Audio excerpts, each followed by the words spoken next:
Buenos días a todos, yo soy Roberto López, soy el preventa y formador de Fortinet dentro de Exclusive Networks y hoy vamos a ver una breve guía con parte técnica, parte recomendaciones de cómo instalar un FortiGate desde cero. Es decir, cómo conseguir que un firewall que sacamos en este momento de la caja va a funcionar dentro de nuestra red como nosotros queremos que funcione y con unas garantías de funcionamiento y de seguridad óptimas. ¿Para qué nos viene bien esta guía? Por ejemplo, en el caso de que tengamos que desplegar una serie de firewalls, varios firewalls, por ejemplo, y pues tengamos obviamente un tiempo limitado. No podemos extendernos mucho tiempo en cada uno de los equipos. Entonces vamos a ver cómo acceder por primera vez al equipo, cómo conseguir configurar, digamos, una parte básica de la plataforma para después ir avanzando y llegar a lo que queremos con ese equipo en concreto. ¿Qué vamos a ver aquí? Pues lo primero, algo que no todo el mundo tiene claro, el primer acceso al equipo. Vamos a ver qué métodos tenemos para acceder al equipo, que hay unos cuantos, algunos de ellos desconocidos. Es decir, cómo conseguir acceder por primera vez a un equipo que es nuevo, que acabamos de sacar de la caja. Cómo estar seguros de que la versión de software que tienes es la correcta y cómo actualizarla si fuera necesario. Modos de operación y de inspección. En esta versión 5.4 los modos de inspección funcionan de forma un poco diferente que la versión 5.2. Lo vamos a ver en esta breve guía. Securización del dispositivo. Es importante que el firewall, antes de poder securizar una red, sea seguro él mismo, es decir, que nadie que no tenga permisos pueda acceder al equipo.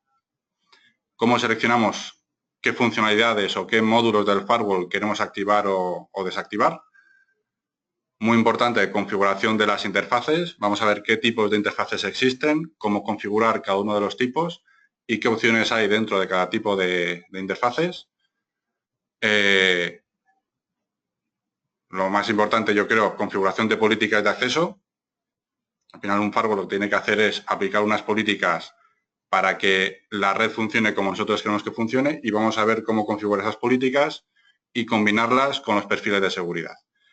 Y luego, al final, vamos a ver todo esto que vamos a ver en formato slide, lo vamos a ver de forma práctica sobre un par de equipos que tengo aquí, un FortiWiFi 60D y un FortiWiFi 50E. Vamos a ver también un poco las diferencias que existen entre estos dos equipos, uno de la familia D, que es la que estamos abandonando ahora mismo, y otro de la familia E, que es la familia nueva o la generación nueva de firewalls que están entrando este año y que a lo largo del año irán apareciendo nuevos equipos. Entonces, lo primero, primer acceso al equipo. Hay varios métodos de acceder al equipo. El que ya conocemos todos, por consola. Todos los firewalls tienen un puerto de consola al que se accede a través de un emulador de terminal con esos parámetros. 9600 vatios por segundo, 8 bits, 1 de parada y sin variedad. El cable de consola es el cable estándar, cable tipo Cisco de toda la vida. Y lo único que necesitamos es que nuestro portátil o nuestro equipo sea capaz de tener esta conexión, ya sea de forma directa, por un adaptador USB, etcétera, etcétera. Otro modo de acceso a los equipos, que a lo mejor es un poco más desconocido, es FortiExplorer. FortiExplorer es un software que funciona tanto en Windows como en Mac OS X, como en Android, como en iOS, que nos permite acceder a casi todos los firewalls a través de un puerto de consola.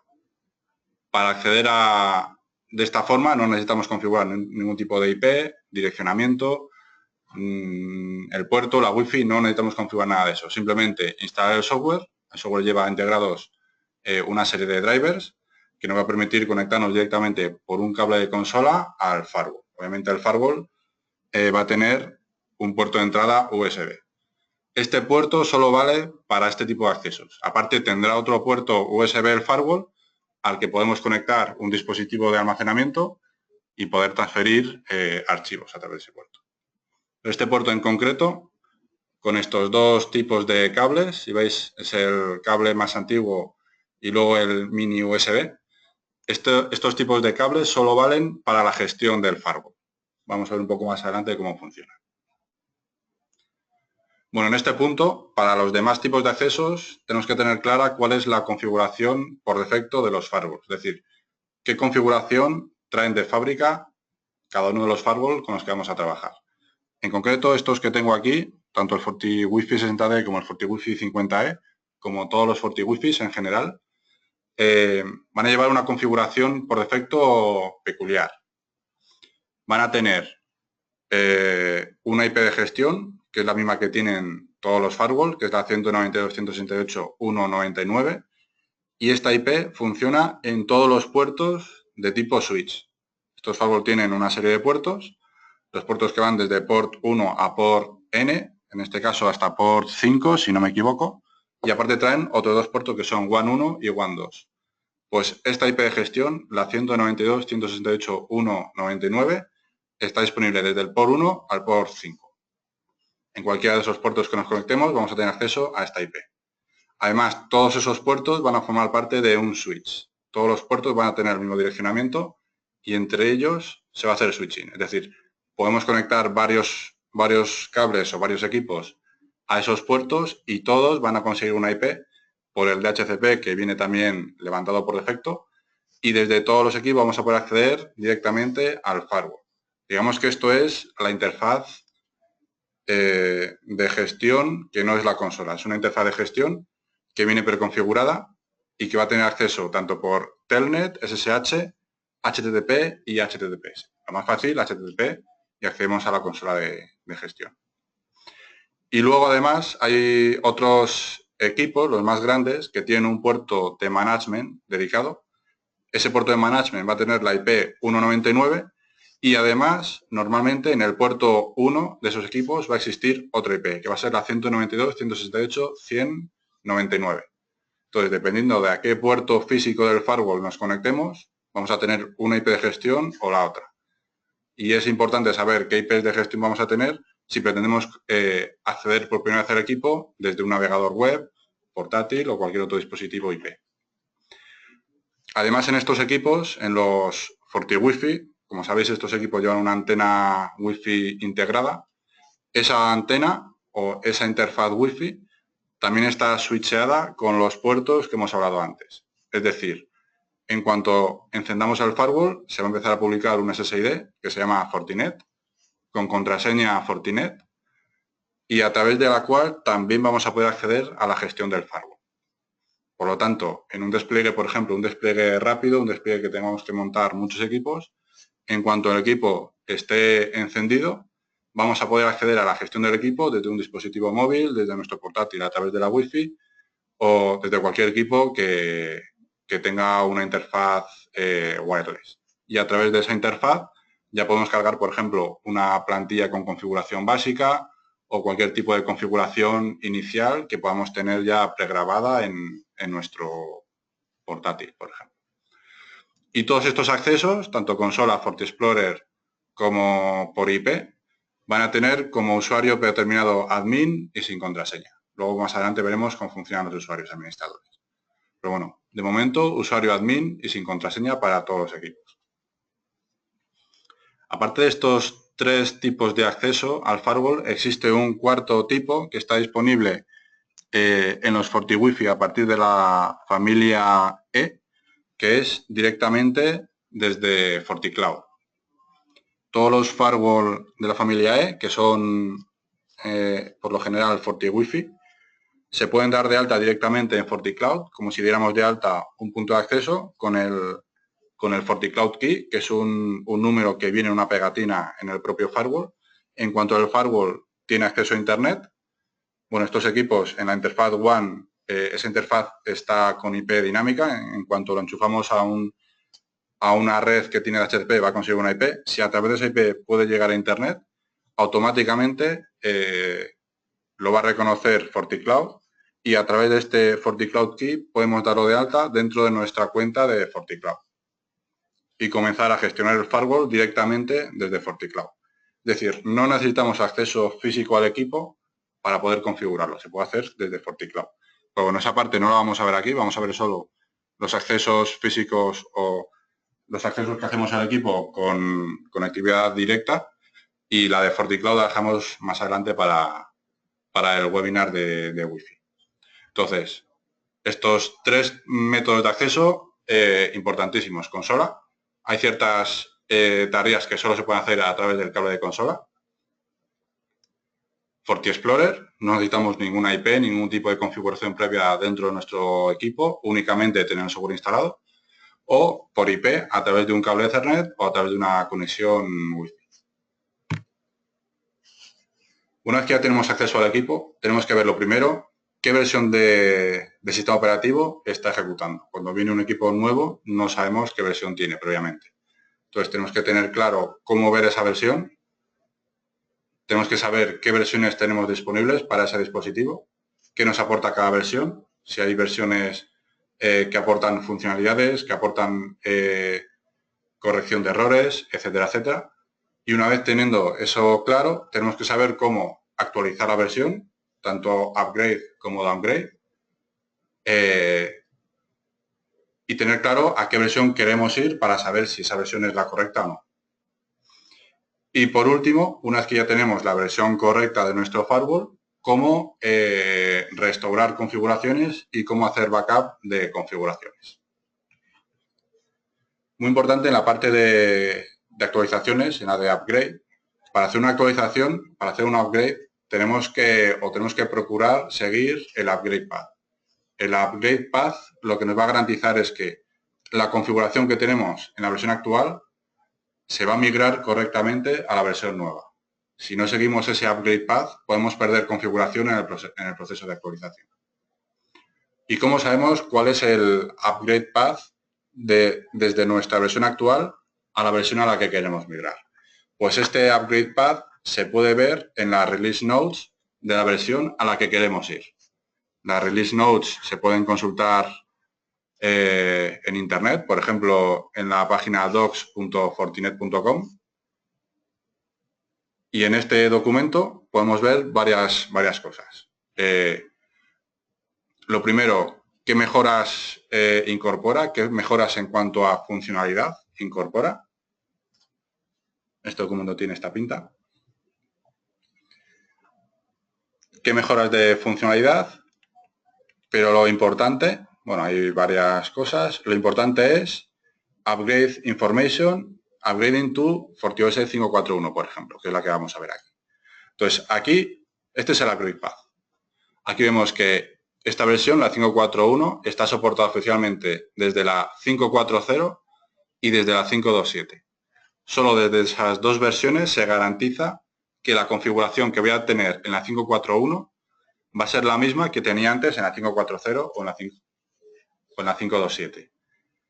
Si yo tengo una versión diferente de la 5.4.0 o 5.2.7, me tengo que ir al Upgrade Path, por ejemplo, de la 5.4.0 y ver cómo consigo llegar a la 5.4.0. Entonces, en ese caso tendría que hacer varios saltos para conseguir llegar a la 5.4.1 manteniendo la configuración previa. Si es un equipo nuevo que no tiene configuración previa, directamente puedo cargar la versión que yo quiera y después empezar a configurarlo. Eso no habría ningún problema. El Upgrade Path solo vale para garantizar que la configuración antigua se va a migrar correctamente a la versión nueva de software, nada más. Bueno, luego en la demo vamos a ver cómo funciona esta parte, cómo ver qué versión tengo, cómo hacer upgrade, downgrade, etc.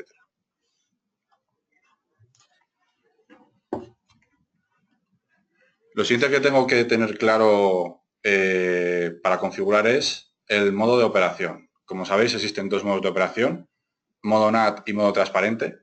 Y es muy recomendable dejar esta configuración hecha desde el principio porque para cambiar de un modo al otro es necesario, entre comillas, borrar toda la configuración del firewall.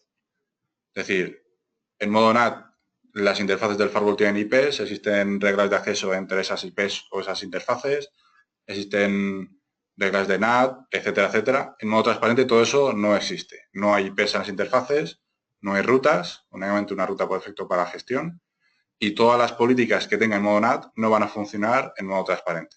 Entonces, cuando yo voy a cambiar de modo NAT a modo transparente, toda la configuración previa la voy a perder. Por lo tanto, es importante saber de antemano qué modo de operación voy a necesitar y dejarlo configurado desde el principio, desde el momento 1 en el que empiezo a gestionar el firewall. Algo parecido sucede en la versión 5.4 con el modo de inspección. Hasta la versión 5.2, los modos de inspección se configuraban en los perfiles de seguridad. Cada perfil de seguridad podía tener un modo de inspección diferente y de acuerdo a qué perfil de seguridad aplicaba en cada regla, esa regla iba a funcionar en un modo o en otro. Eso a partir de la versión 5.4.0 cambia radicalmente. El modo de inspección se configura a nivel global, es decir, todo el firewall funciona en modo proxy o todo el firewall funciona en modo flow. No se puede elegir o no se pueden mezclar los dos modos de inspección. Por lo tanto, también tengo que tener claro qué modo de inspección voy a necesitar para configurarlo en este punto a nivel global. La diferencia con el modo de operación es que el modo de inspección sí que se puede cambiar en cualquier momento sin que afecte en gran medida al funcionamiento del firewall.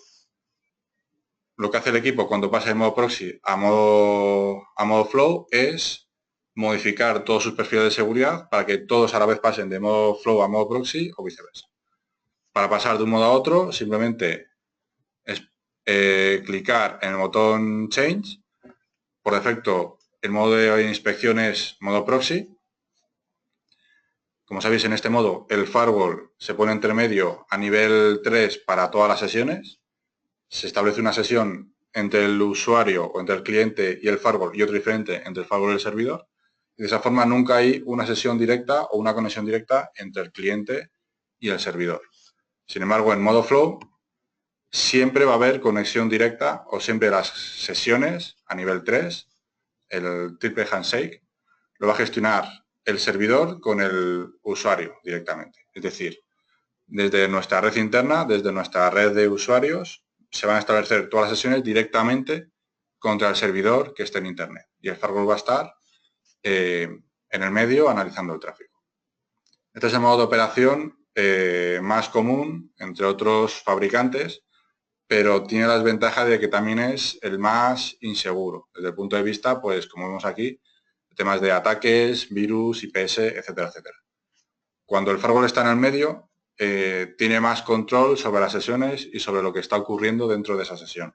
Por lo tanto, puede aplicar un número mayor de medidas de seguridad y puede aportar un nivel de seguridad superior a nuestra red interna. Como contrapunto, en modo proxy el rendimiento se ve más penalizado y en modo flow pues siempre da más rendimiento, pero precisamente por eso, porque se tiene un menor control de lo que está ocurriendo entre las dos interfaces que estamos securizando. En este caso, la interfaz externa y la interfaz interna. Por lo tanto, por defecto, el firewall pide modo proxy, es el modo de inspección recomendado siempre, desde el punto de vista de la seguridad, pero si en algún momento vemos que pues el rendimiento del firewall está bajando porque nuestra red está teniendo cada vez más tráfico, podemos cambiar el modo de inspección sin necesidad de reiniciar ni cambiar configuración y así conseguir que el rendimiento sea un poco superior, pero teniendo en cuenta que la seguridad va a ser un poco inferior. Bueno, una vez que tenemos modo operación y modo de inspección configurado y antes de conectar el firewall a nuestra red para que aplique seguridad sobre nuestra red, tenemos que estar seguros de que podemos aplicar seguridad directamente a nuestro firewall. Es decir, tenemos que estar seguros de que los administradores que van a acceder al firewall son siempre las personas que nosotros queremos que accedan al firewall, que no va a haber un acceso fraudulento al equipo. Ten en cuenta que si alguien consigue acceder al firewall, consigue acceder al elemento que aplica seguridad a nuestra red, puede modificar esa seguridad para darse acceso a sí mismo ya directamente a la red. Por lo tanto, el punto más importante a securizar es el propio firewall, el equipo que da seguridad a toda la red. Para securizar el dispositivo tenemos que tener en cuenta tres parámetros. Lo primero, tipos de administradores, es decir, los perfiles de administración y qué permisos vamos a dar a cada uno de esos perfiles de administración. Segundo, los usuarios que van a estar asociados a esos perfiles de administración. Y lo tercero, para cada uno de esos usuarios, dónde se va a guardar la contraseña con la que van a acceder. Vamos a ver que existen usuarios locales, la contraseña se guarda directamente en el propio dispositivo, en el propio firewall, o usuarios remotos. Y usuarios remotos pueden ser de tipo LDAP o de tipo radios. Es decir, las contraseñas se pueden guardar, por ejemplo, en un controlador de dominio, si se accede a través de LDAP, o se pueden acceder a través de un radius, y ese radius pues, puede tener a su vez los usuarios de forma local o a su vez están ubicados en un LDAP y el radius se hace solo de intermediario. Entonces vamos a ver cómo configurar o cómo decirle al firewall dónde tiene que ir a buscar las credenciales para cada uno de los usuarios administradores, solo usuarios administradores en este caso, que vamos a tener configurados. Vale, una vez que ya tenemos el firewall configurado, securizado, ya podemos empezar a mirar qué configuración vamos a necesitar dentro de nuestra red. Y dependiendo de esa configuración, dependiendo de esas funcionalidades, podemos habilitar o deshabilitar ciertos módulos dentro del firewall para optimizar su funcionamiento. La recomendación es que todas las funcionalidades que no se vayan a utilizar estén deshabilitadas para liberar recursos en el equipo. Vamos a ver que hay varios tipos de funcionalidades. Funcionalidades básicas. Bueno, la primera es firewalling. Eso no se puede deshabilitar, es lo más básico del equipo. Pero hay otras cosas como, por ejemplo, Advanced Routing, VPNs, controladora Wi-Fi, etcétera, etcétera. Otras funcionalidades, en este caso las llaman adicionales, pues puede ser, por ejemplo, gestión de certificados, políticas de denegación de servicio, balanceos, tanto de servicios como de líneas, VPNs SSL, etcétera, etcétera. Y por último, las funcionalidades de seguridad. Estos son, al final, a nivel de configuración, se traduce en los perfiles de seguridad. Antivirus, web filter, control de aplicaciones, IPS, WAF, que es una nueva que aparece en la versión 5.4, etcétera, etcétera. Es decir, si queremos aplicar antivirus a nuestras políticas de seguridad, lo primero que tenemos que hacer es decir al firewall que tiene que habilitar su módulo de antivirus. Para eso nos vamos a las funcionalidades y habilitamos antivirus. Vale, cuando ya tenemos las funcionalidades definidas, lo siguiente es ver cómo configuramos las interfaces del firewall. Dependiendo del modo de operación, vamos a tener un tipo de interfaces u otras. En modo transparente, por defecto, todas las interfaces van a estar sin IP. Las interfaces no tienen IP. Todas las interfaces van a formar parte de un switch y todas las interfaces se van a ver con todas por defecto. Sin embargo, se puede configurar un tipo de interfaz especial que se llama port pair, que nos va a permitir limitar la conexión de una interfaz a otra. Es decir, lo que ocurra en una interfaz solo se va a poder ver en la otra interfaz del par. De esa forma, limitamos los dominios de broadcast, de multicast, etcétera, etcétera, dentro de nuestro firewall que en realidad está funcionando como un switch. En modo NAT sí que tenemos más tipos de interfaces. Pues, por ejemplo, las interfaces propias del firewall son interfaces físicas, las vamos a ver definidas como Physical Interface. Además, dependiendo del tipo de firewall, si tiene un switch interno, podemos configurar lo que se llama hardware switches, que utiliza el switch que va integrado en el firewall, o si no tiene un switch integrado, se puede configurar un software switch. Vamos a hacer el mismo procedimiento, pero el hardware switch, la funcionalidad se ejecuta en hardware y software switch se ejecuta en software, dependiendo del equipo, o en la CPU de propósito general o en los ASIC. Además podemos configurar VLANs. Si en uno de los puertos tenemos al otro lado un switch que taguea VLANs, dentro del firewall podemos definir esas mismas VLANs para que se pueda comunicar correctamente con el switch. También podemos configurar zonas, es decir, agrupación de interfaces del mismo tipo. Eso nos va a permitir después la gestión de esas interfaces.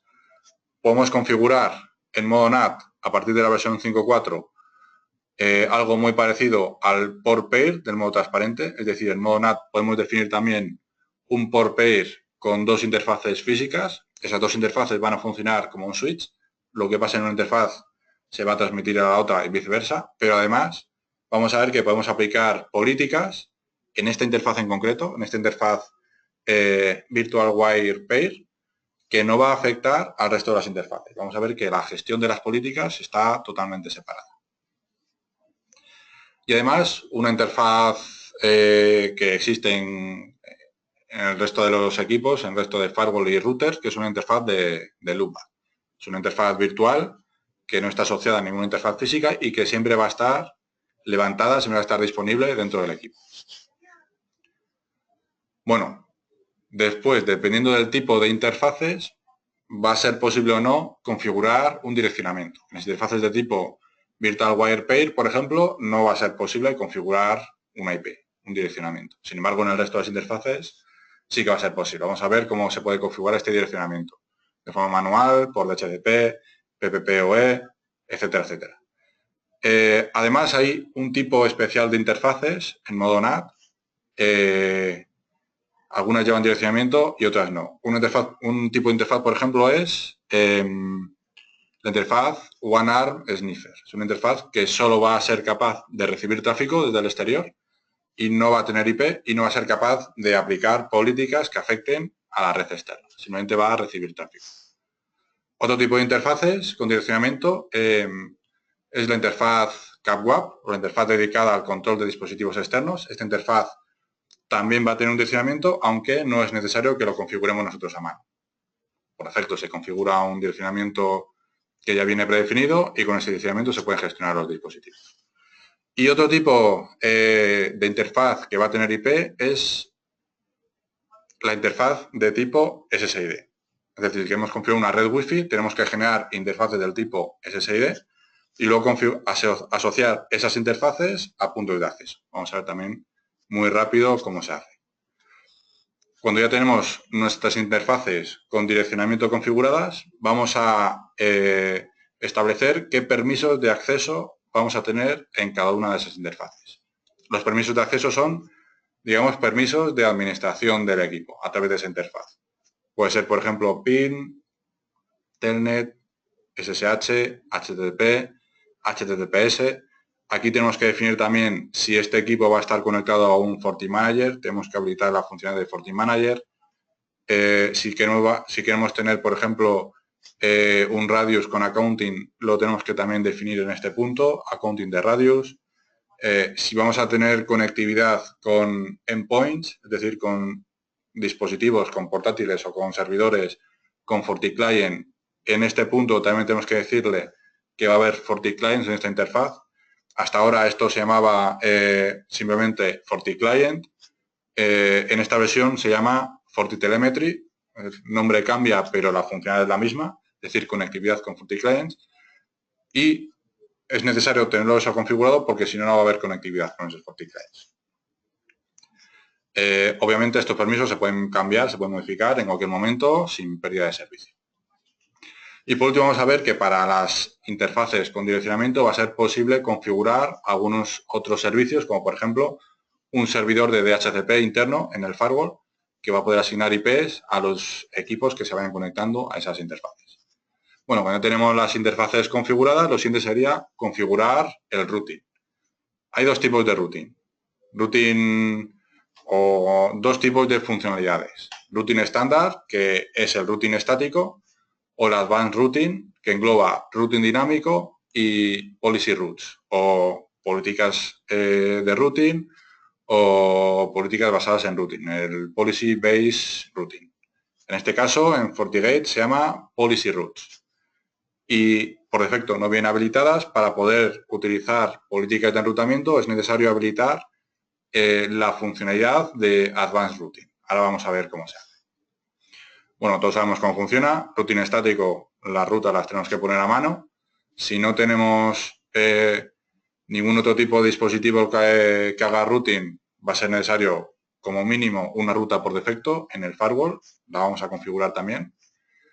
Por otro lado está routing dinámico. FortiGate soporta RIP, OSPF, BGP y ISIS. Y soporta para cada uno de esos tipos de routing todas las funcionalidades que se pueden encontrar en cualquier otro routing. RIP versión 1, versión 2, OSPF con todo lo que conlleva OSPF, BGP interno, BGP externo, full routing, etcétera, etcétera. Y por último, cuando ya tenemos el routing y las interfaces configuradas, es configurar las políticas de acceso. Las políticas de acceso, digamos, es la clave para que el firewall haga lo que tenga que hacer dentro de nuestra red, lo que nosotros queremos que haga dentro de nuestra red. Y vamos a ver que esta es, digamos, la parte que tiene más configuración o que engloba más objetos dentro del firewall.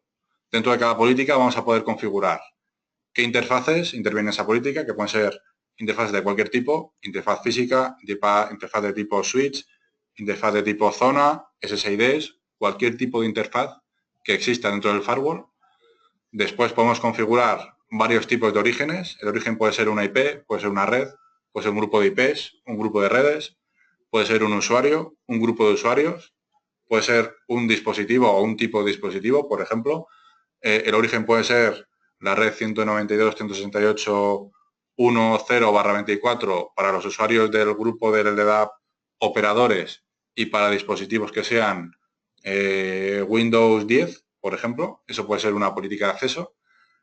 Y en base a estos orígenes vamos a poder generar diferentes políticas dependiendo de tipo de usuario y tipo de dispositivo, aparte de lo evidente, aparte de las IPs desde las que se accede. Por lo tanto, este tipo de configuraciones, que en versiones anteriores iba separado en diferentes políticas, aquí va dentro del mismo objeto, dentro de la misma línea de configuración, dentro del firewall, y nos va a permitir ser mucho más flexibles a la hora de configurar estas políticas de acceso. Bueno, destinos ya es lo habitual. Podemos poner como destino una IP, una red, un grupo de IPs. Podemos poner nombres de dominio, FQDN, etcétera, etcétera. Tiempo. Esto no es si se hace sol o si llueve. Esto es en qué momento queremos que esa política esté funcionando. Podemos definir que la política funcione solo el lunes que viene a las 3 de la tarde o podemos hacer algo recurrente, es decir, que esta política funcione todos los días o de lunes a viernes de 9 de la mañana a 7 de la tarde, por ejemplo. A partir de las 7 de la tarde, la política estaría deshabilitada. Esa política no funcionaría, no gestionaría tráfico.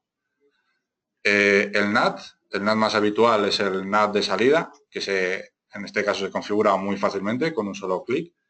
Por ser lo más habitual, se ha simplificado su uso, su configuración. Lo vemos ahora muy rápidamente. Y después de todas estas partes, que son los parámetros que el firewall utiliza para hacer match en las políticas, vamos a tener por debajo los perfiles de seguridad. Como decía antes, para ver los perfiles de seguridad que tengo disponibles en cada política, es necesario habilitarlos previamente en las funcionalidades. Si no los tengo habilitados, directamente no me van a salir en la interfaz gráfica. No los voy a ver para configurar. Entonces, si en algún momento veo que en mis políticas no puedo habilitar, por ejemplo, web filter, no me aparece la línea de web filter, es porque seguramente la funcionalidad no esté habilitada. Habría que irse a la parte de funcionalidades y habilitar el checkbox de web filter. Desde ese momento, ya en todas las políticas vería la línea de web filter. Y aquí estarían todos los perfiles. Aparte, IPS, DLP, WAF, yo qué sé, cualquier tipo de anti-spam, cualquier tipo de funcionalidad que soporte, en este caso, un FortiGate. Entonces, teniendo todos estos puntos que hemos visto ahora mismo claros, vamos a ver ahora ejemplos para cada uno de ellos, cómo configurar un firewall que yo tengo aquí, digamos, recién sacado de la caja, está a 0, y cómo ser capaces de conseguir que este firewall, que no tenía ningún tipo de configuración, haga lo que yo quiero que haga dentro de mi red. Entonces, a partir de este momento voy a pasar a modo demo. Si tienes alguna pregunta de todo lo que hemos visto hasta ahora, sería este el momento de hacerla. Vemos las dudas que pueda haber por ahí y si no, pasamos directamente a la demo.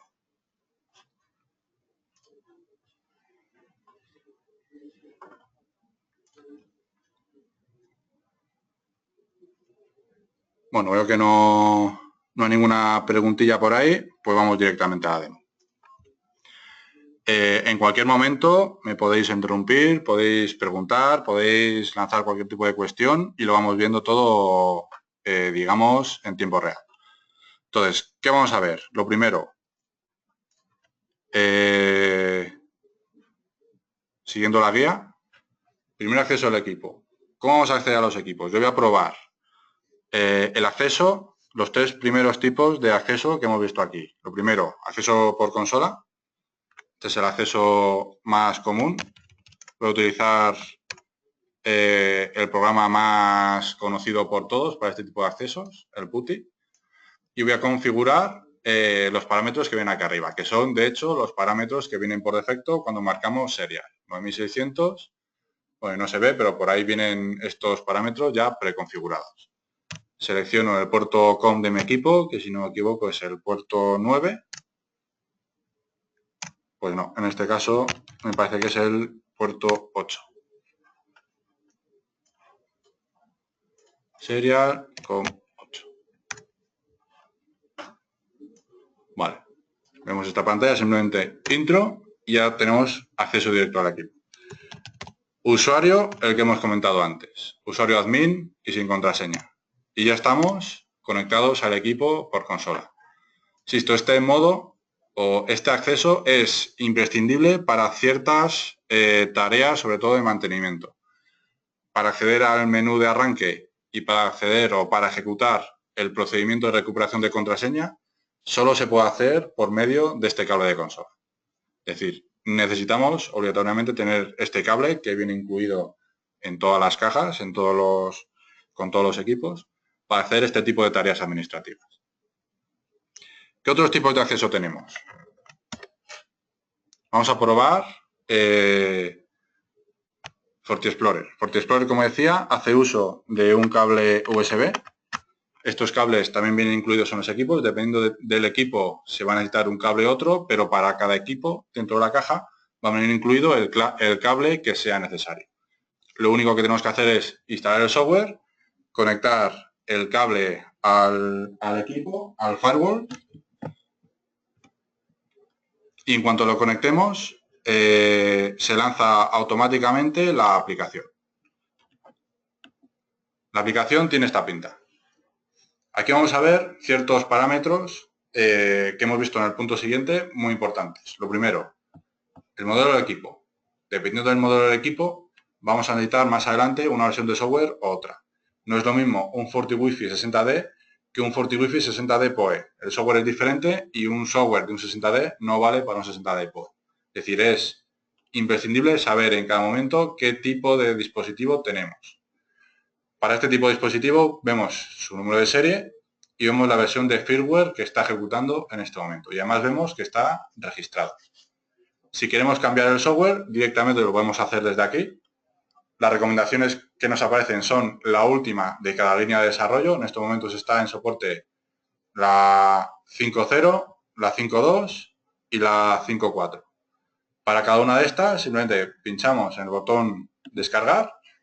FortiExplorer directamente se lo descarga de la web de soporte de Fortinet. Y cuando está descargado, aquí nos va a aparecer un botón que se llama o que pone Update. Simplemente con pinchar en Update vamos a ser capaces de actualizar el equipo.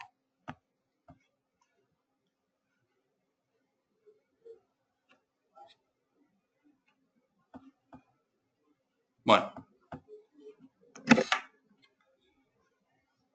pasamos al siguiente modo. A ver.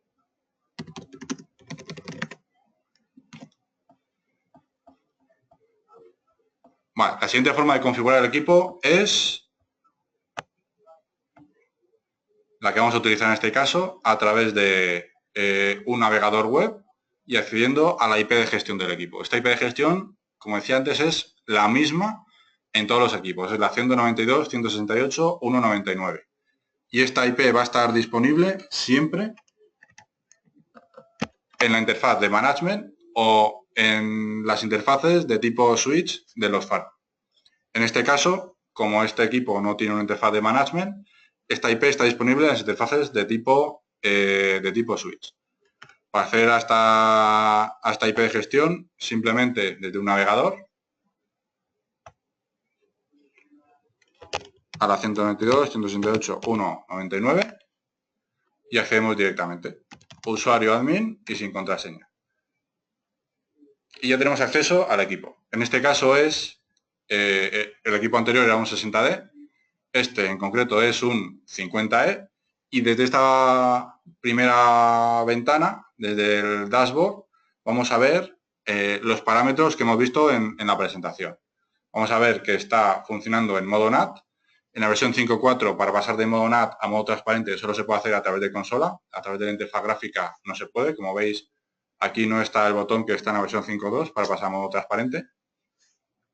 Y además está el modo de inspección. En este caso sí que se puede pasar desde aquí al modo inspección, modo flow. Cuando pinchamos en Change, vemos que nos sale, vamos a pasar a modo flow, y vemos que nos sale un mensaje de aviso. Nos dice que en modo flow todos los perfiles de seguridad van a reducir ciertas características que solo funcionan en modo proxy. Entonces tenemos que tener claro que cuando pasamos a modo flow vamos a perder ciertas funcionalidades de seguridad de nuestros perfiles de seguridad. Si estamos de acuerdo con esta información, damos a apply y pasa automáticamente a modo flow. Insisto, esto no tiene ningún tipo de implicación en el tráfico que está gestionando el firewall, más allá de esas funcionalidades que vamos a perder al pasar a modo flow. Bueno, esta prueba la voy a hacer en modo proxy, que es el modo que viene por defecto, y lo vamos a dejar ahí.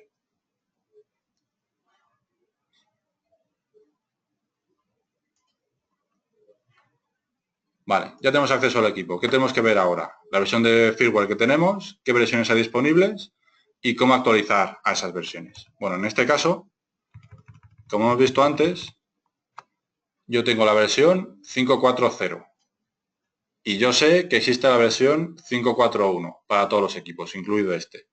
La puedo actualizar a través, bueno, en este caso FortiExplorer no, porque el FortiWiFi 50E no tiene puerto de consola, puerto de gestión USB.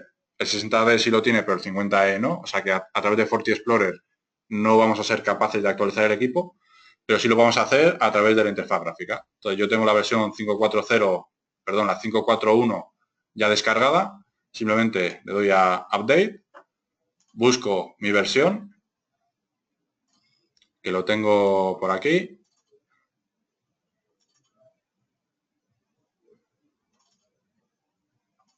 Aquí tengo un montón, tengo mi repositorio y busco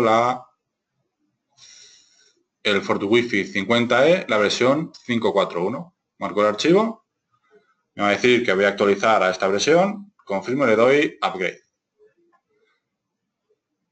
Vale, desde la consola podemos seguir el procedimiento de upgrade. Bueno, este procedimiento tarda un poco, porque lo que hace realmente el firewall, todos los equipos tienen, digamos, dos sectores de arranque, dos particiones de arranque. En cada una de esas particiones se guarda una versión de firmware diferente. No tenemos control directo sobre esas particiones, pero sí que podemos arrancar desde una o desde la otra. Entonces, cuando yo le doy upgrade, lo que hace el firewall es coger esa versión nueva, la carga en la partición que no está activa, primero elimina lo que tenga que eliminar, la carga en esa partición y se reprograma a sí mismo para arrancar desde esa nueva partición. Luego vamos a ver en el procedimiento, en el proceso de arranque, que podemos parar ese proceso y arrancar desde la otra partición para volver a la versión anterior de firmware. Entonces, como tiene que hacer todos esos procesos, todos esos procedimientos, este tipo de acciones pues tarda un tiempo. Hay que actuar unos 10 minutos, también dependiendo del tipo de dispositivo, del modelo del equipo. Puede tardar más o menos, pero tenemos que calcular, pues eso, unos 10 minutos más o menos de actualización. Bueno, mientras se actualiza,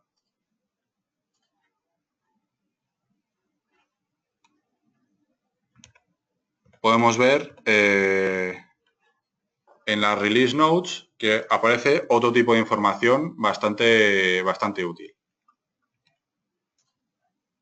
Bueno, una recomendación también en cualquier tipo de dispositivo es actualizar el equipo solo si es estrictamente necesario. ¿Cuándo es necesario? cuando hay otra versión que soluciona algún bug, algún error que tiene nuestra versión actual, o cuando hay otra versión que añade funcionalidades que a mí me interesan, que yo voy a necesitar. ¿Cómo sé qué funcionalidades añade cada versión?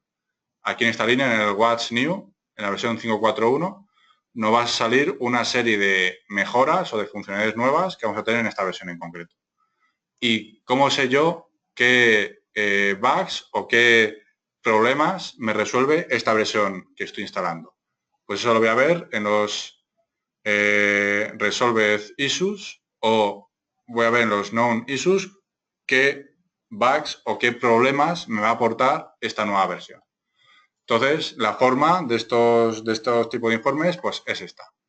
Hay un ID del bug. Cuando se identifica un bug o un problema, se le asigna un ID y ya tenemos identificado ese problema a través de su ID. Entonces, todo esto que vemos aquí son problemas que había en el 5.4.0 y que se han resuelto en el 5.4.1. Si nosotros estamos siendo afectados por alguno de estos problemas en el 5.4.0, podemos venir aquí y ver si ese problema se resuelve antes de actualizar. Así sé si a la hora de actualizar voy a solucionar ese problema o no lo voy a solucionar, me voy a quedar igual. Pues aquí veo una lista enorme de mejoras o de errores corregidos de la versión anterior, de la versión 5.4.0. Y además, para cada nueva versión voy a ver qué errores o qué problemas ya han sido detectados antes de lanzarla al público. Y eso se ve aquí, en los problemas conocidos. Voy a ver también una lista de problemas que debería ser sustancialmente menor que la lista de errores corregidos, pero que es necesario o es muy recomendable revisar para estar seguros de que no voy a meter un nuevo problema dentro de mi firewall, o voy a meter un problema en una funcionalidad que yo necesito y que es posible que deje de funcionar. Entonces, es muy recomendable revisar este documento, sobre todo estas dos partes, problemas corregidos y nuevos problemas, para saber cómo va a funcionar mi equipo con la versión nueva de software que voy a instalar.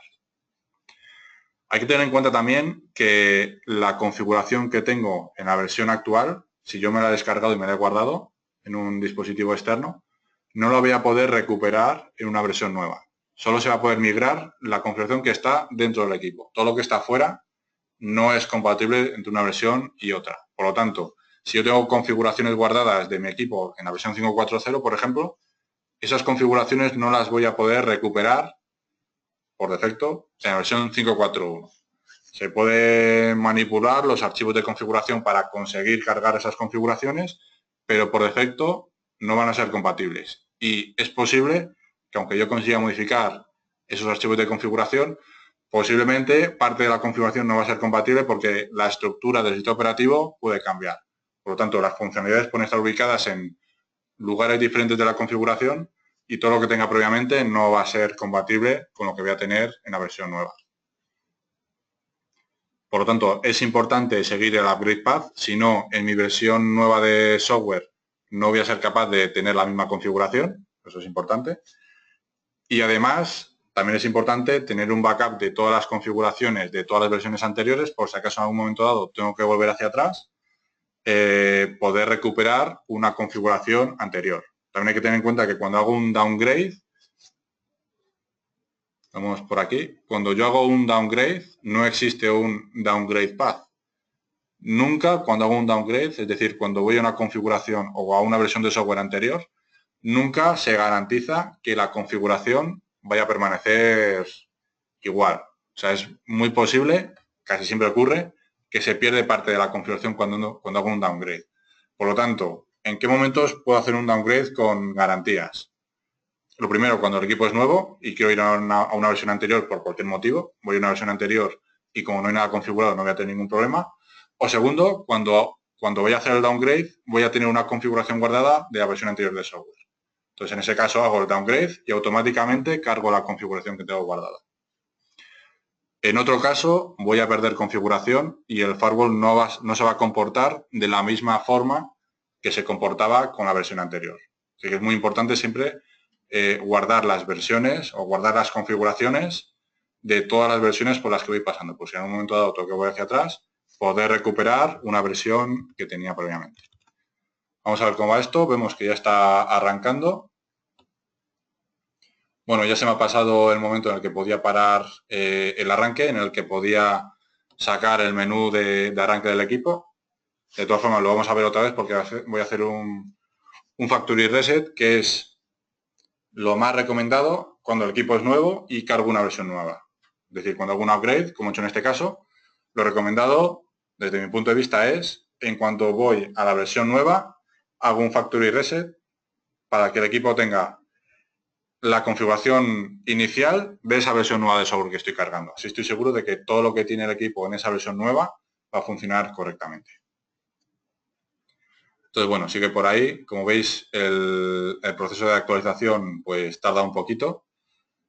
Sobre todo en estos equipos pequeños que son algo menos potentes. En los equipos más grandes esto funciona de forma mucho más deprisa, ya sea porque el equipo tiene más CPUs y más rápidas o porque el almacenamiento también es más rápido. Estos equipos no tienen almacenamiento como tal, tienen una memoria flash en la que solo se guarda la configuración del equipo y la versión de firmware. Es lo único que se guarda en esa memoria flash. No se puede guardar logs, no se puede guardar ningún otro tipo de archivo o de información. Bueno, vemos que el equipo ha terminado de arrancar, ya lo tenemos aquí. Para ver qué configuración tengo desde la consola, Get System Status, y aquí veo bastante información también. Veo que tengo un FortiWiFi 50E que está funcionando en la versión nueva, en la versión 5.4.1. Veo las versiones de las bases de datos de virus, de IPS, etcétera, etcétera. Veo por ahí que no tengo almacenamiento para guardar logs. Los posibles mensajes en este punto son no disponible si no tengo almacenamiento, need format si tengo almacenamiento pero no ha sido formateado, o available si tengo almacenamiento y además lo tengo formateado para la versión actual. Bueno, veo también el hostname que está funcionando en modo NAT. En este caso no tengo virtual domains, pero bueno, se trata como si el virtual domains fuese root, y alguna otra información que hay por ahí, pues como la hora, la fecha, etcétera, etcétera. Entonces, si no puedo acceder a la interfaz gráfica, puedo ver esa información también desde aquí, desde la interfaz de comandos. Como decía, recomendado en este punto hacer un factory reset. Se ejecute factory reset. Y aquí lo que hace el firewall es cargar su configuración por defecto que tiene almacenada en su firmware, en este caso en la 5.4.1. Y además voy a aprovechar en este reboot para ver el menú de arranque y para ver cómo volver, si fuera necesario, a la versión anterior de firmware. Aquí pues nos dice que presionemos alguna tecla si queremos ver el menú de configuración. Cualquier tecla es válida. Y vemos unas cuantas opciones. Entre otras vemos, bueno, System Information, vemos que queremos arrancar con el firmware de backup y además establecerlo como por defecto. Es decir, vamos a convertir la partición que ahora mismo está como backup en partición primaria y además el firewall se va a arrancar desde esa partición primaria. Entonces ahora mismo tenemos en una partición la versión 5.4.1, que es la partición primaria, la partición que estoy utilizando ahora mismo, y además en la partición secundaria tengo la 5.4.0, que es la versión anterior. Si por lo que sea la 5.4.1 no me funciona correctamente o quiero volver a la anterior, simplemente voy aquí, saco este menú y le digo, pues en este caso, volver a la partición anterior. Lo que hace el firewall es arrancar desde la partición anterior. Como no quiero hacer nada de lo que aparece aquí, bueno, aquí me permite cargar una versión nueva desde un TFTP. Previamente tengo que configurar la configuración del TFTP. Ahora mismo está configurado esto fuera.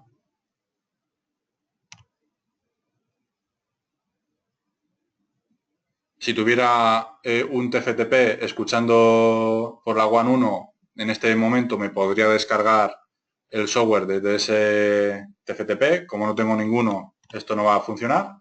Así que arranco desde la partición activa, que es la 541. Pero bueno, en este menú es donde puedo elegir lo que decía antes, desde qué partición quiero arrancar en cada caso. Vale, una vez que arranca el firewall, tengo que elegir modo NAT o modo transparente, lo voy a dejar por defecto, que es modo NAT. Tengo que elegir el modo de inspección, lo voy a dejar por defecto, que es el modo proxy. Y luego tengo que hacer la securización del dispositivo. Vamos a esperar a que termine de arrancar. Y vemos cómo hacer esta securización, cómo configurar los perfiles de administración, cómo configurar los usuarios para esos perfiles y cómo configurar el lugar donde se van a almacenar las credenciales para cada uno de esos usuarios. Por defecto viene creado un perfil de administración que se llama superadmin y un usuario de administración que se llama admin. Esos dos objetos no se pueden eliminar del firewall ni se pueden modificar. Bueno, se puede modificar la contraseña de admin, pero no se puede eliminar el usuario admin y no se puede eliminar el perfil superadmin. A partir de ahí, todo lo demás se puede crear, eliminar y hacer cualquier tipo de tarea. Pero esos dos objetos no se van a poder eliminar del firewall. Por tanto, no voy a quedarme sin acceso a admin en ningún momento porque el usuario no se puede eliminar. Entonces, ahora cuando termine de arrancar, me voy aquí al navegador.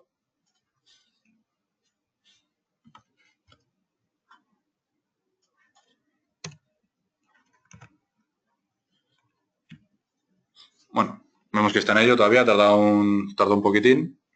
Ya está por ahí. Vale, esto ya está.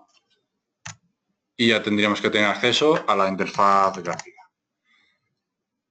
¿Cómo configuramos los perfiles de administración? Pues dentro del sistema, Admin Profiles, como vemos por defecto, viene un perfil que se llama Superadmin y que este perfil tiene todos los módulos del firewall en modo lectura-escritura. Este perfil es el único que va a tener acceso a todo en cualquier momento, incluido a todos los BDOMs, y además no lo podemos eliminar. Si queremos crear un perfil nuevo, simplemente damos a Create New, un perfil que se llame, por ejemplo, operadores. Yo a mis operadores les voy a dar solo acceso, por ejemplo, de lectura-escritura a todo, excepto a la parte de mantenimiento y a la gestión de usuarios, por ejemplo. Y le voy a dar permiso de lectura-escritura a todo lo que es configuración del firewall, para que puedan generar políticas, perfiles de seguridad, etcétera, etcétera. Entonces, todos los usuarios que estén dentro del perfil operadores van a tener estos accesos dentro del firewall.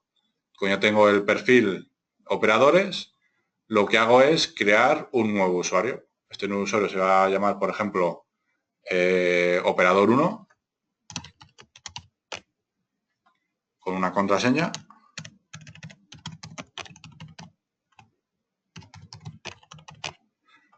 Y este usuario es de tipo local.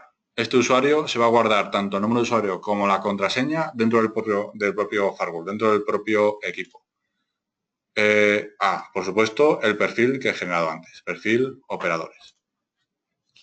¿Qué inconveniente existe a la hora de guardar usuarios dentro del propio firewall? Si tengo desplegada una red grande de firewalls y todos los usuarios son locales, para mantener esos usuarios tendría que ir firewall por firewall, creando, modificando, eliminando usuarios y perfiles. Por lo tanto, eso, si tenemos un solo equipo, pues es viable, pero si tenemos un montón de equipos, obviamente en una red homogénea, si son redes diferentes, de clientes diferentes, tampoco aplicaría, pero si es una misma red, una red homogénea, una red de un único cliente, lo que vamos a hacer es decirle al firewall que vaya a buscar los usuarios a un repositorio de credenciales, que puede ser un LDAP o un Radius. Para configurar esa parte, tenemos lo primero que declarar, por ejemplo, un LDAP, en este caso, que va a ser mi LDAP corporativo.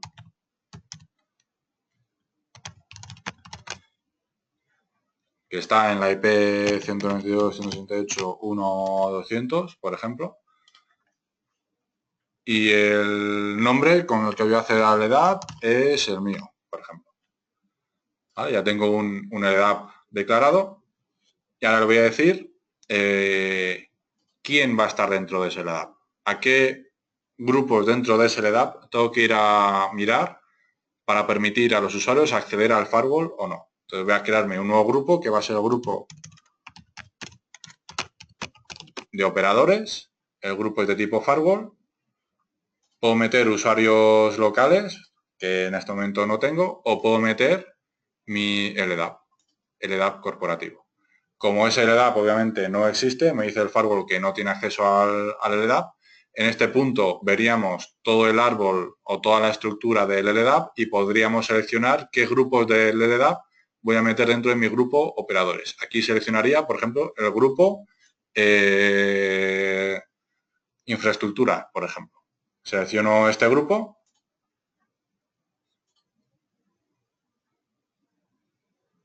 Bueno, tendría que seleccionarlo por aquí.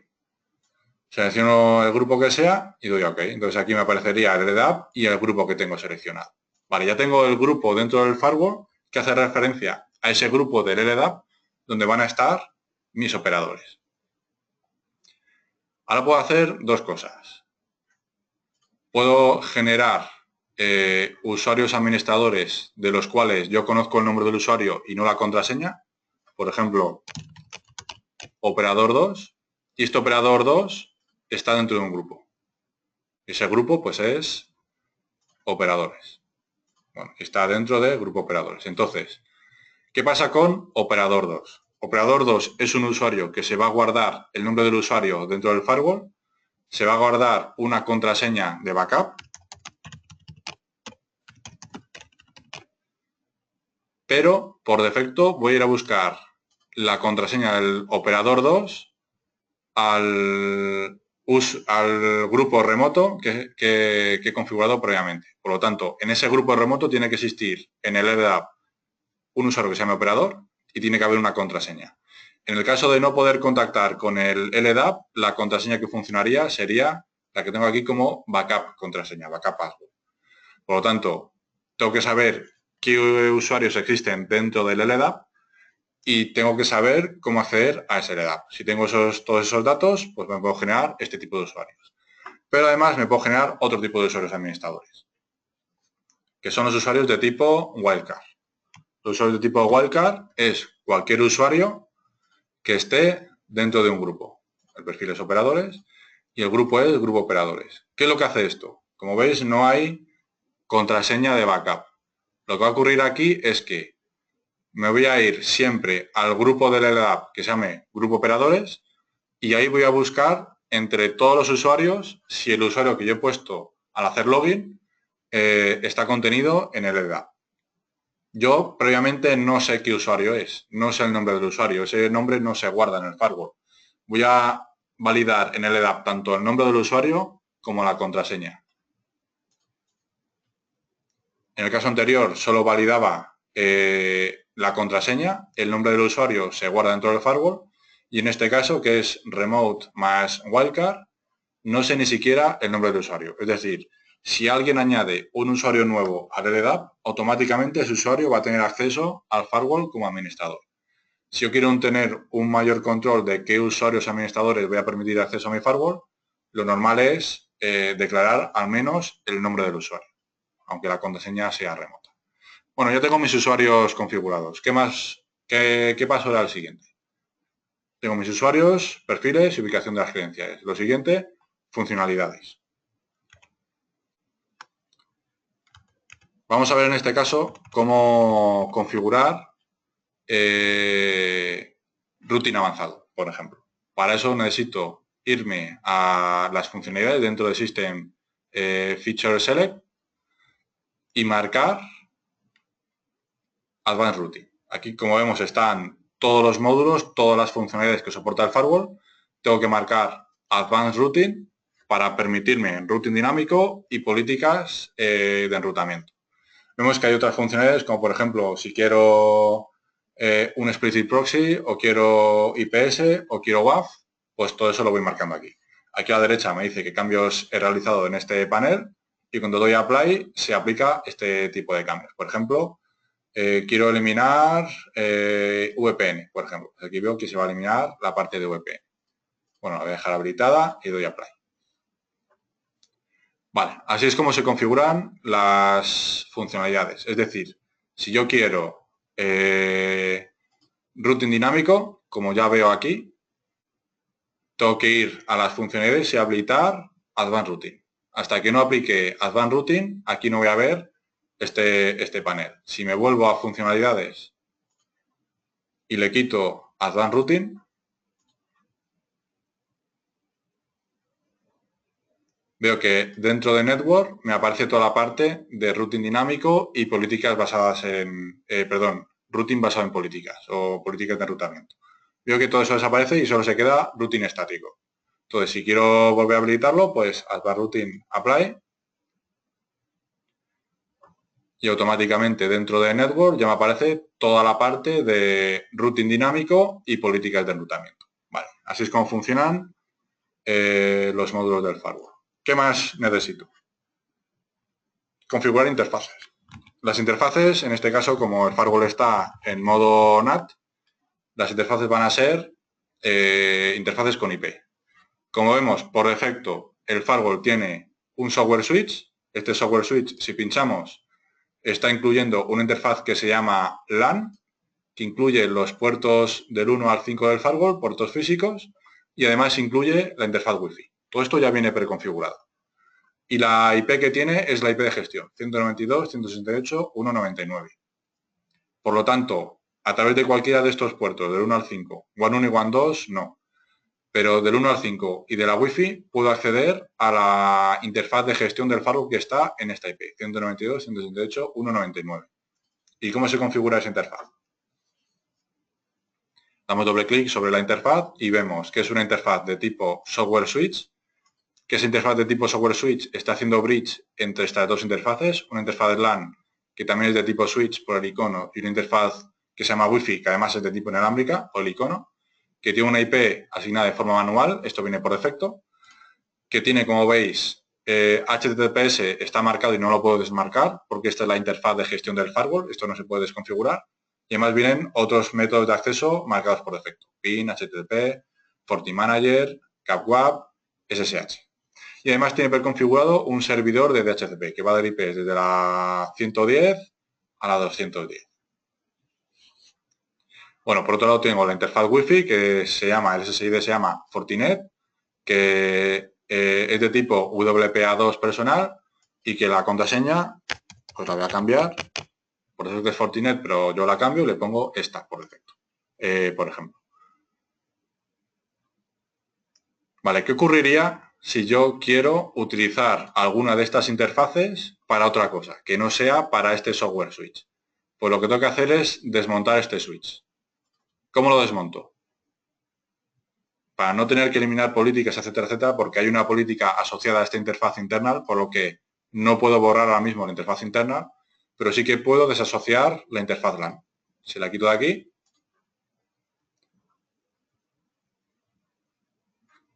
como vemos ahora en la interfaz interna, solo existe una interfaz, que es la interfaz Wi-Fi, y va a ser la única interfaz que ahora mismo nos va a dar acceso a todo lo que tiene el firewall configurado.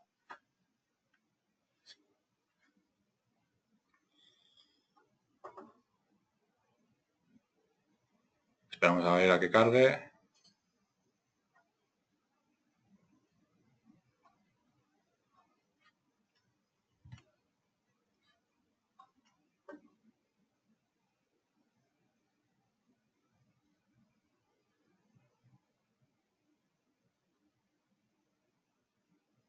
Ah, bueno, claro, como yo estaba haciendo por esa interfaz y la he quitado del switch, pues ahora mismo me he quedado fuera del firewall.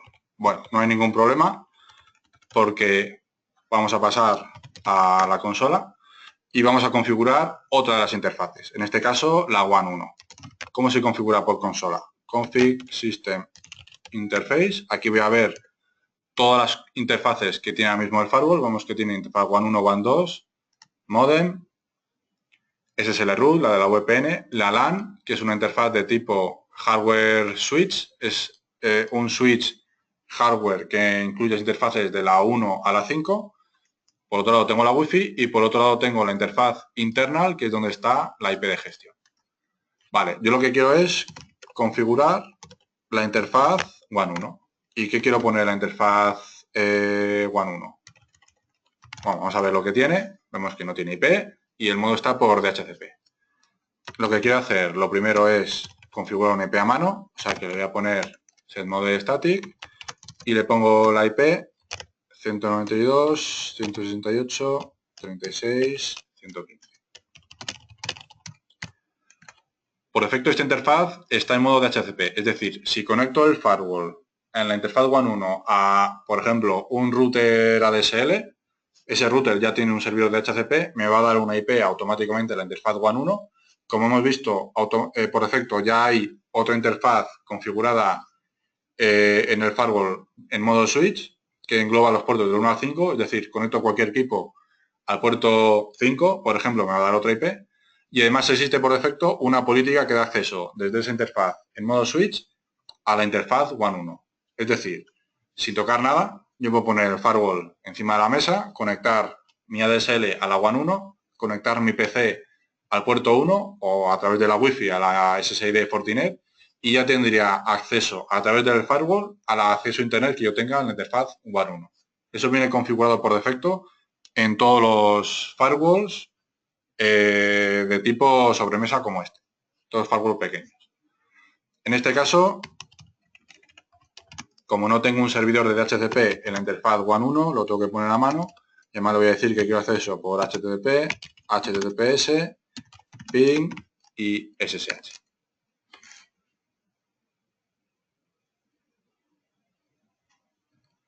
Vale, esto es HTTP, HTTPS, ping, SSH. Vale. Y me falta también, como no tengo DHCP, me falta una ruta por defecto, que es config router static. Como vemos, no hay nada. Añado una ruta nueva en la interfaz WAN 1 y la ruta es la 192.168.36.254.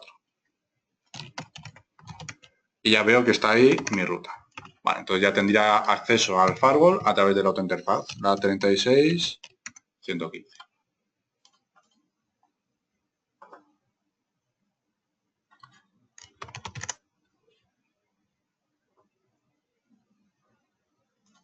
Retomando lo que estábamos viendo antes, el tema de las interfaces, cómo conseguir que una interfaz que está en modo switch pase a estar en modo físico. Lo primero que tengo que hacer es conseguir que esa interfaz, en este caso llama LAN, no esté asociada a nada más, ni a otra interfaz de tipo switch, ni a ninguna política.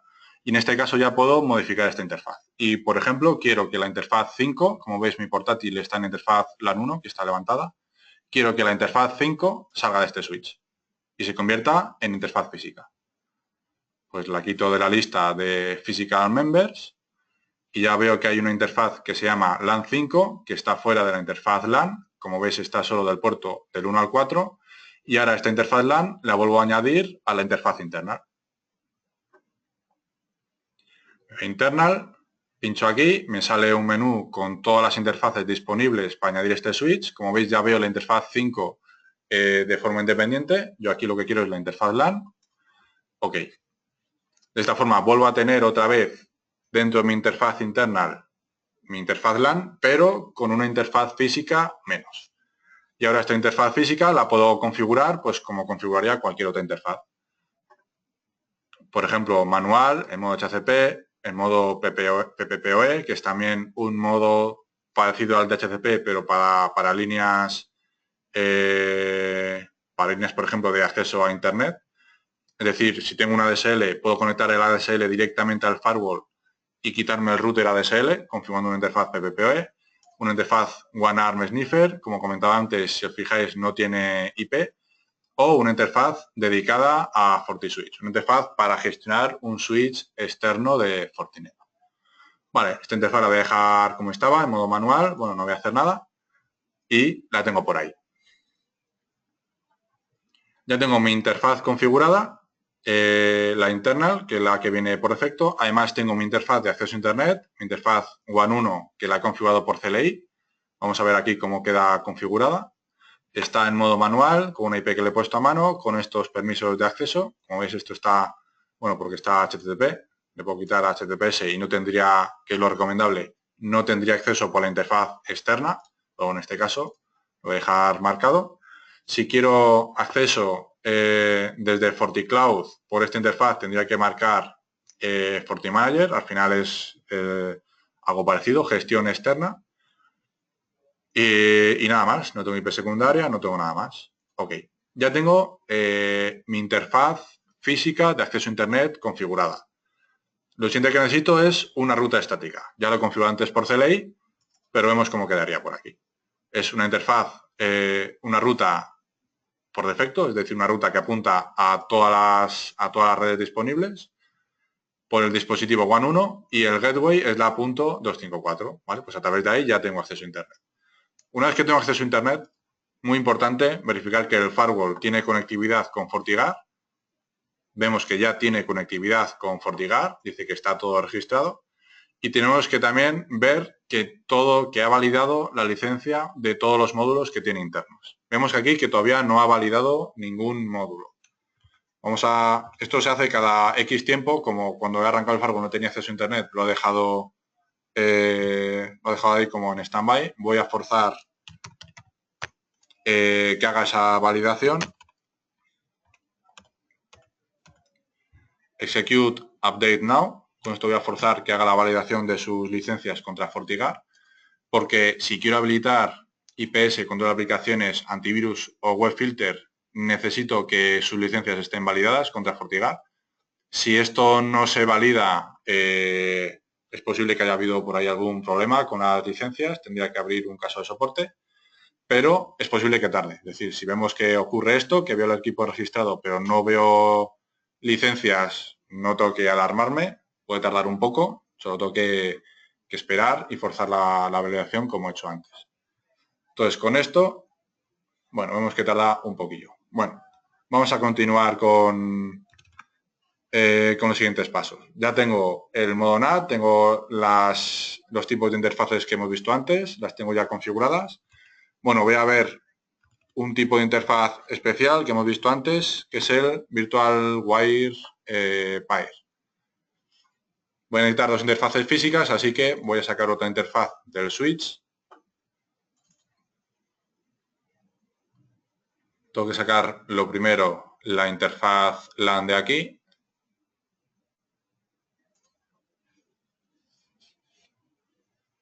Cuando ya tengo la interfaz LAN fuera, le voy a quitar otra interfaz física a la interfaz LAN.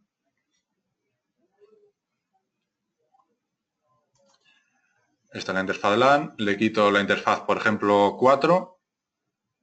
La quito.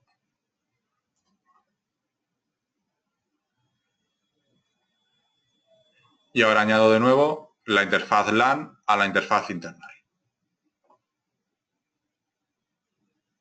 Vale, aquí en la lista le digo que quiero añadir aquí la interfaz LAN. Ok.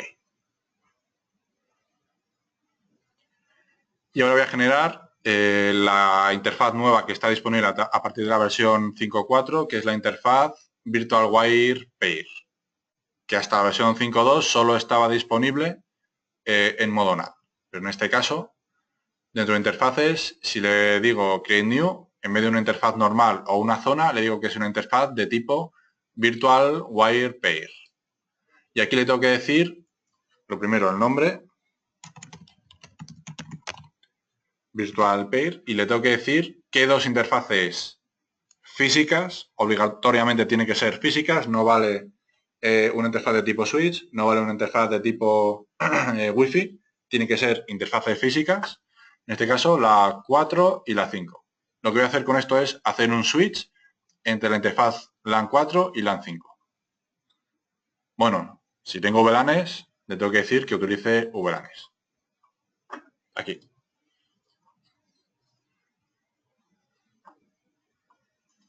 Como vemos, ya tengo una interfaz Virtual Pair que engloba dos interfaces físicas. ¿Cómo hago reglas entre la interfaz 4 y la interfaz 5? vemos que aparece un menú nuevo que se llama IPv4 Virtual Wire Pair Policy. Desde aquí ya puedo definir objetos y reglas para que funcionen solo dentro de este Virtual Wire Pair. Digo Create New, por ejemplo, acceso a Internet. Aquí veo el sentido de la política, va de la LAN 4 dirección LAN 5. El origen, por ejemplo, no tengo ahora mismo ninguna red aquí. Le voy a decir que aquí dentro tengo, por ejemplo, Google Play. Y en la red de fuera, en el LAN 5, que sería la external, tengo Internet. Yo quiero que desde Google Play que está dentro hacia Internet, que está fuera, todo. Todos los servicios. Y nada más. Y además, por otro lado, me voy a crear la regla inversa. Desde fuera,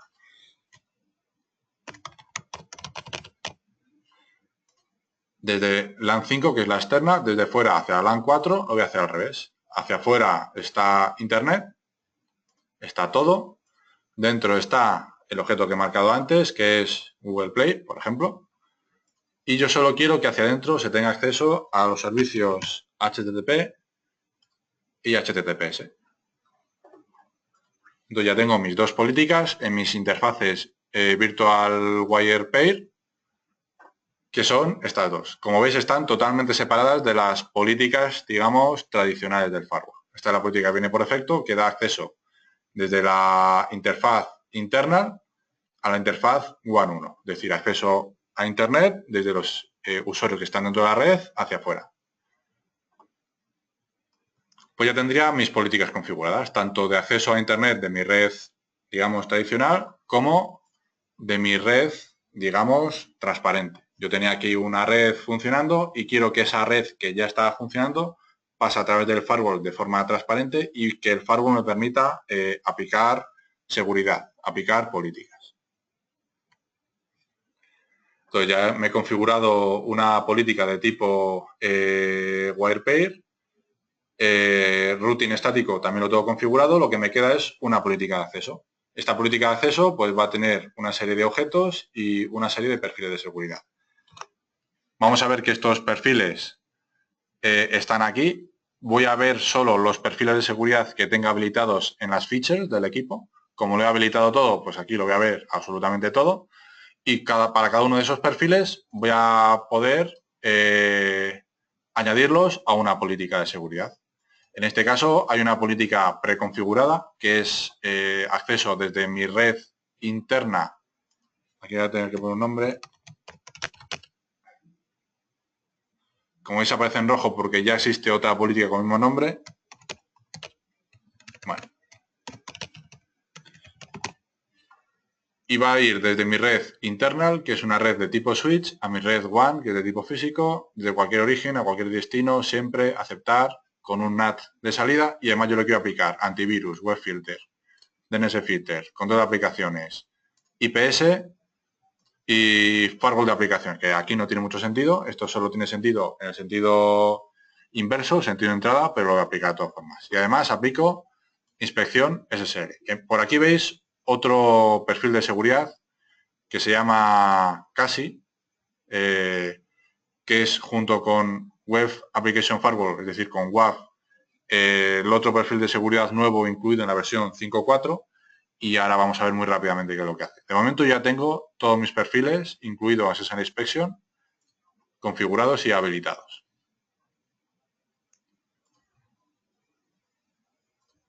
CASI es Cloud Access Security Inspection. Me permite aplicar inspección a cierto tipo de aplicaciones normalmente web, como por ejemplo las que vemos por aquí, por ejemplo Office 365, y me permite ver cuando alguien accede a un archivo, cuando se crea un archivo, cuando se modifica un archivo, y para cada una de estas acciones, si quiero permitirla, monitorizarla o bloquearla.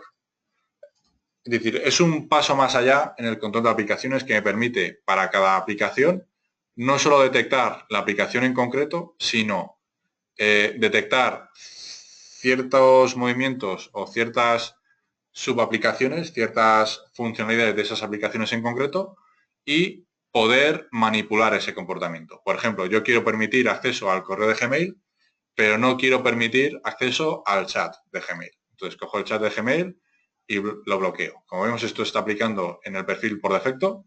Cuando yo aplique este perfil, no voy a permitir los chats de Gmail, el Google Talk y este tipo de aplicaciones.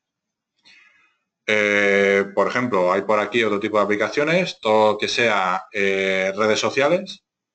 Por ejemplo, para Facebook, que es la más conocida, yo voy a permitir el login al Facebook y el post en Facebook, pero no voy a permitir, por ejemplo, el chat de Facebook.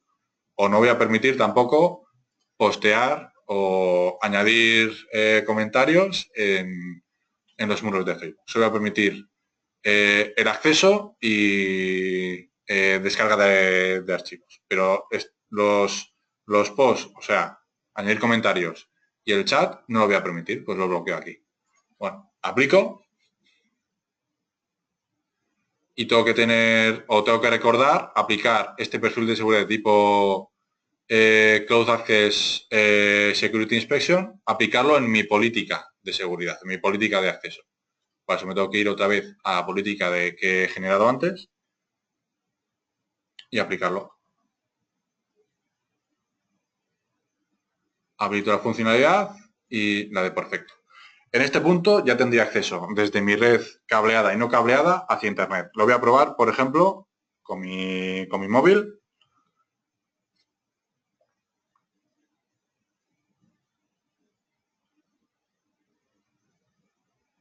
Vale, pues ya lo veo aquí conectado. Si me voy aquí a monitor, esto ha cambiado un poco, los usuarios que están conectados a la Wi-Fi, pues veo que hay un usuario conectado por ahí que tiene esta IP y que ya ha hecho cosas. Entonces, desde este momento ya tendría visibilidad de todo lo que ocurre en mi red. Ya está el firewall funcionando como yo quiero que funcione dentro de mi red. Le he aplicado las políticas de seguridad que yo quería aplicar. Y ya voy a tener visibilidad de lo que está sucediendo dentro de mi red. Bueno, vemos que aquí en Forward Traffic no hay nada. Y eso es porque en estos equipos que son pequeños vienen ciertas funcionalidades de login limitadas para no saturar el equipo, pero aquí la vamos a habilitar. Config log memory. Vemos que el filtro es de tipo warning. Vamos a poner de tipo debug para verlo todo. Entonces yo, por ejemplo, voy a mi dispositivo portátil, a mi dispositivo que está conectado a la red Wi-Fi y accedo, por ejemplo, a YouTube. He puesto ahí YouTube. Entonces aquí ya tendría que empezar a ver tráfico. Bueno, vemos que hay por ahí tráfico. Vamos a ver si en FortiView vemos algo. Vemos que está habiendo tráfico por ahí también.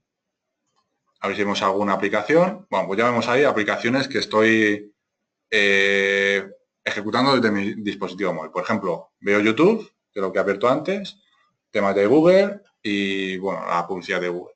Entonces ya veo, ya tengo visibilidad de mi red y he configurado el firewall pues en un rato, en muy poco tiempo.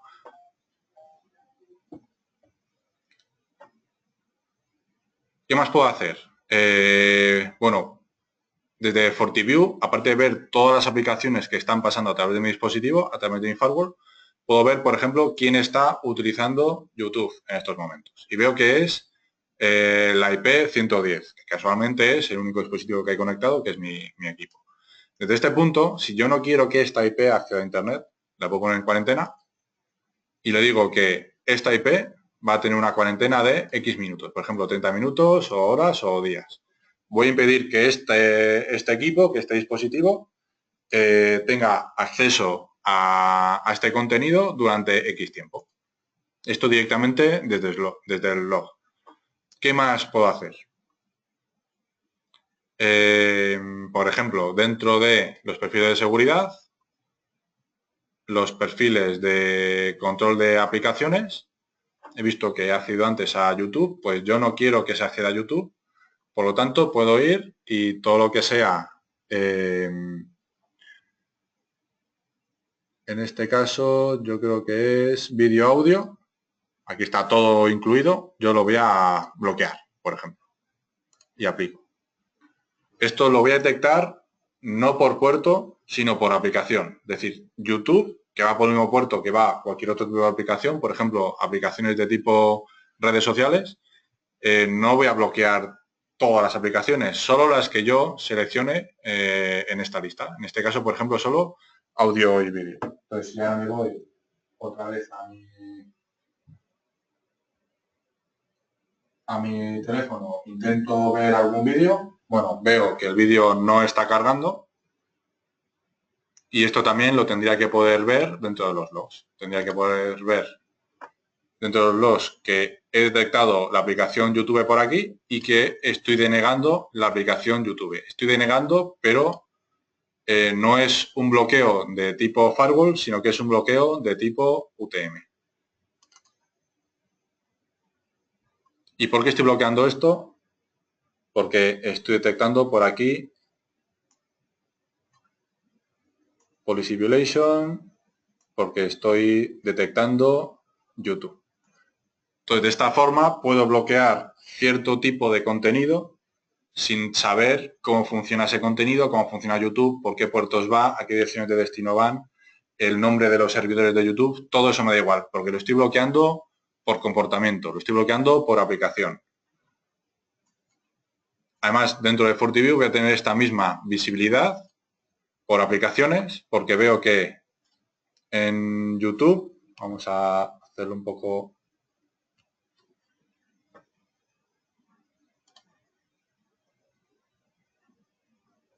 Veo que en YouTube, bueno, esto es el acceso de antes, pero al mismo ya no estaría permitido para ninguno de mis dispositivos de la red interna.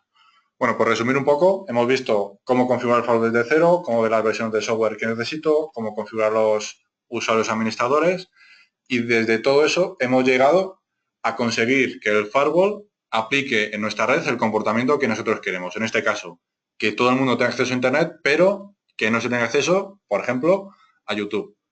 Y todo eso, pues, aprovechando parte de la configuración que trae por defecto y además también añadiendo cierta configuración muy básica para conseguir un comportamiento también muy básico. En este caso, solo bloquear YouTube. Podría llegar al punto de impedir solo el login de YouTube o impedir solo la descarga de vídeos en HD de YouTube o a la granularidad que me vaya a permitir toda mi parte de aplicaciones del firewall. Si nos vamos a la parte de control de aplicaciones, puedo ver todas las firmas que están dentro del equipo, todas las firmas que ya reconoce mi firewall. Si yo aquí busco YouTube, vamos a ver dos tipos de firmas.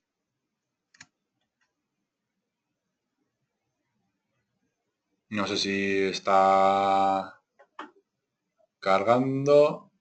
A ver. Aquí.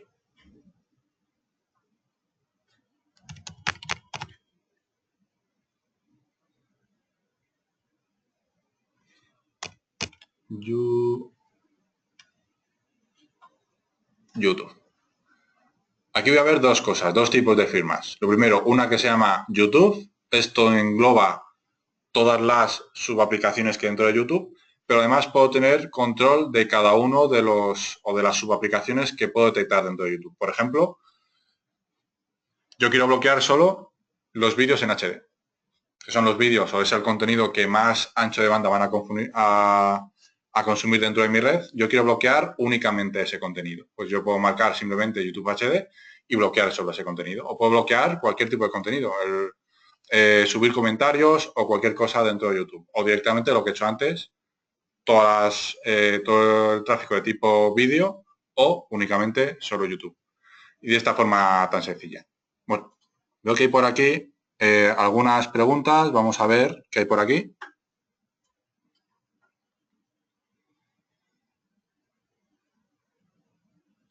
Hay una pregunta que dice, Como he dicho antes, de modo NAT a modo transparente no se puede cambiar desde la interfaz gráfica. Me preguntan si se puede hacer a través de FortiExplorer.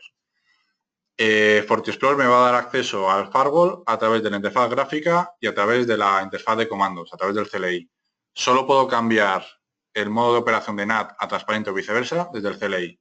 Como FortiExplorer me da acceso al CLI, pues efectivamente sí que podría cambiar el modo de operación desde FortiExplorer, pero dentro de FortiExplorer tendría que marcar o tendría que abrir la consola de firewall. En ese caso, sí que podría cambiar el modo de operación desde FortiExplorer. Me da esa flexibilidad.